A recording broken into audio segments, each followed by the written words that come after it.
ବଡ଼ ଭାଇ ପାଖରେ ଅଛି ସେ ଯଦି ଚାହିଁବ ତମ ବାପାକୁ ବଞ୍ଚେଇ ପାରିବ। ମୁଁ ତ ସେଇଥିପାଇଁ ଟିକେ ଆସିଛି। ପିତାକୁ କହିବ ଆଜ୍ଞା ପିତା ମୋ ଭାଇକୁ କହିଲେ କିଛି ହବ ବୋଲି ଭାବୁଛନ୍ତି? ଆଜ୍ଞା କିଛି ହବନି। ମୋ ଭାଇ କଣ ଭାଇ ହେଇଯାଇଛି ପୋଲିସ ଚାକିରି ପାଇଗଲା ପରେ ଆଖି ବଡ଼ ବଡ଼ ହେଇଯାଇଛି କାହା କଥା ଶୁଣୁନି ଆଉ ମିତା କଥା କଣ ଶୁଣିବ? ନାଇଁ ନାଇଁ ଅମଳାନ ଭାଇ ମୋ ଅପା କଥା ନିଶ୍ଚୟ ରଖିବେ। ଆଉ ଯଦି ନିଶ୍ଚୟ ରଖିବେ ତାହେଲେ ବାନ୍ଧିକି କିଏ ଆଣୁଥିଲେ? କିଛି ଚିନ୍ତା କରିପାରୁନ ନା ତମେ ଭାବି ଜାଣିଛ ତା ଆଲଫା ମ୍ୟାଡ଼ାମ ତମ ବାପାକୁ ଯେମିତି ଥାନାରେ ବାଡ଼ାବାଡ଼ି କରୁଛି ମୋ ଭାଇ ପୁରା ଖୁଣ୍ଟ ଭଳିଆ ଠିଆ ହେଇଛି। ତମେ ଭାବୁଛ କି ମୋ ଭାଇ ତମ ଅପାକୁ ଭଲ କରୁଛି? ହଁ ନା ଡମ ଆଉ ନାଇଁ ବା ମୋ ଭାଇ ଏବେ ସେ ପୁଲିବାଲି ସବ୍ ଇନ୍ସପେକ୍ଟର ପ୍ରେମରେ ପୁରା ଲହଡ଼ି ଭାଙ୍ଗୁଛି। ଆମ ଅପା ସିନା ଅପେକ୍ଷା କରି ବୟସ ହେଇ ଚାଲିଛି କିନ୍ତୁ ମୋ ଭାଇ ସେ ପୁଲିବାଲିକି ବାହା ହବାଟା ଫାଇନାଲ। କିନ୍ତୁ ଅମଳାନ ଭାଇ ଆମକୁ ସାହାଯ୍ୟ କରିବେନି। ନା ମୁଁ ଯାହା ଭାବିକି ଆସିଥିଲି ସେ କଥା ହବନି। ତାମାନେ ମୋ ବାପାଙ୍କୁ 5 ବର୍ଷ ଜେଲ। ନା ଜେଲ କଥା ଛାଡ଼ ଆଲଫା ମ୍ୟାଡ଼ାମ କିନ୍ତୁ ବାଡ଼ାବାଡ଼ି କରୁଛୁ। ଦେଖ କାଲି ସକାଳେ ତମ ବାପାଙ୍କ ଡେଡ୍ ବଡି ଥାନାରୁ ବାହାରିବ। ହେ ଭଗବାନ କଣ କରିବି ମୋ ମୁଣ୍ଡରେ କିଛି ବି ବୁଦ୍ଧି ବାଟ ପଶୁନି। ଗୋଟାଏ ବାଟ ଅଛି କଣ ସେ ବାଟ? ଜଣେ ଚାହିଁଲେ ତମ ବାପାକୁ ରକ୍ଷା କରିପାରିବ। କିଏ ରକ୍ଷା କରିପାରିବେ? ମୋ ବଡ଼ ଭାଇ ଅମଳାନ। ଅମଳାନ ଭାଇ କାହିଁକି ଆମକୁ ସାହାଯ୍ୟ କରିବେ?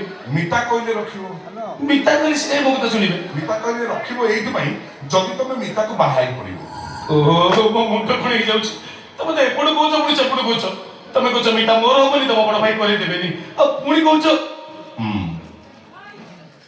ଏଟା केसटा पूरा कॉम्प्लिकेटेड ବସ। ଆଚ୍ଛା ଅଭି ମୁଁ ଯାହା କହିବି ତମେ କରିପାରିବ? ଆଜ୍ଞା ବାପାକୁ ବଞ୍ଚେଇବାକୁ ଚାହୁଁଛ ନା? ହଁ ଯାହା କହିବି କରିବ? ଆଜ୍ଞା ମୋ ଭଉଣୀ ମିତାକୁ ପ୍ରେଗନେଣ୍ଟ କରିପାରିବ?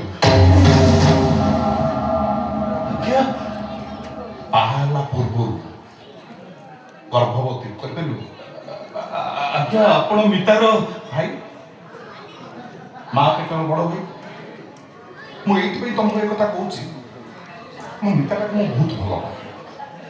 ବିଶ୍ୱାସ କରିବୁନି ଏତେ ଭଲ ପାଏ ଯେତିକି ଭଲ ପାଇବା ରାକ୍ଷୀ ବାନ୍ଧିଲି ମୋ ରକ୍ଷୀୟ ମାନରେ ମିହିର ଦାସ ଅନୁ ଚୌଧୁରୀ କି ବି ପାଉନଥିଲା। ଏତେ ଭଲ ପାଇବା ମୋ ପାଇଁ କାଳେ ବଜେଇ ଦିଏରେ କଳା ଚୋବାଇରା ସୁକାନ୍ତି ପାଡ଼ିକି ବି ପାଉନଥିଲା। ତମେ କଣ ସେ ଗୀତ ଶୁଣିନ?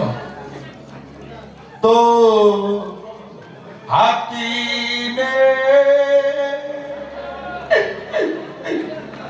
तो घोड़ा ने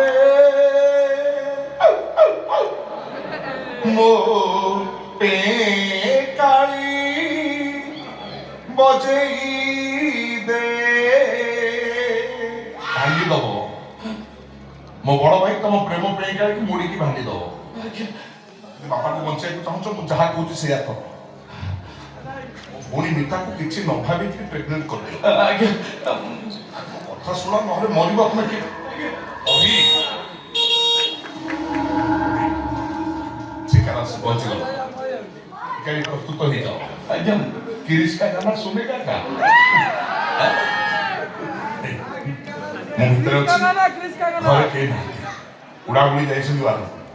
ମୁଁ ଏକୁଟିଆ ଭିତରେ ମାଲ ମାରୁଛି ତମେ ଏଠି ମାଲଟାକୁ ମାର। ଆଜ୍ଞା ମୁଁ ଆଜ୍ଞା ମୁଁ ଶଳା ଏଇ ଯୋଉ ଶୀତ ପଡିଛି ଲୋକଙ୍କୁ ମିଳୁନି ତମକୁ ମିଳୁଛି। ମୋ କଥା ମାନ ମୋ କଥାରେ ଯାଅ ନହେଲେ ସବୁ ମରିବ। ଶୁଣ ତମେ ମିତାକୁ ଗର୍ଭବତୀ କରିଦବ ମାନେ ମିତା ତମ ଫାଶରେ ରହିବ। ମିତା ତମ ଫାଶରେ ରହିଲା ମାନେ ମୋ ଭାଇ ତମ ଫାଶରେ ରହିବ। ଆଉ ମୋ ଭାଇ ତମ ଫାଶରେ ରହିଲା ମାନେ ତମ ଅପା ମୋ ଭାଇକି ବିବାହ କରିବ। ଆଉ ତମ ଅପା ମୋ ଭାଇକି ବିବାହ କଲେ ତମ ବାପା ଜେଲରୁ ମୁକୁଳିବେ। ନହେଲେ ହୋ ଠା ଠି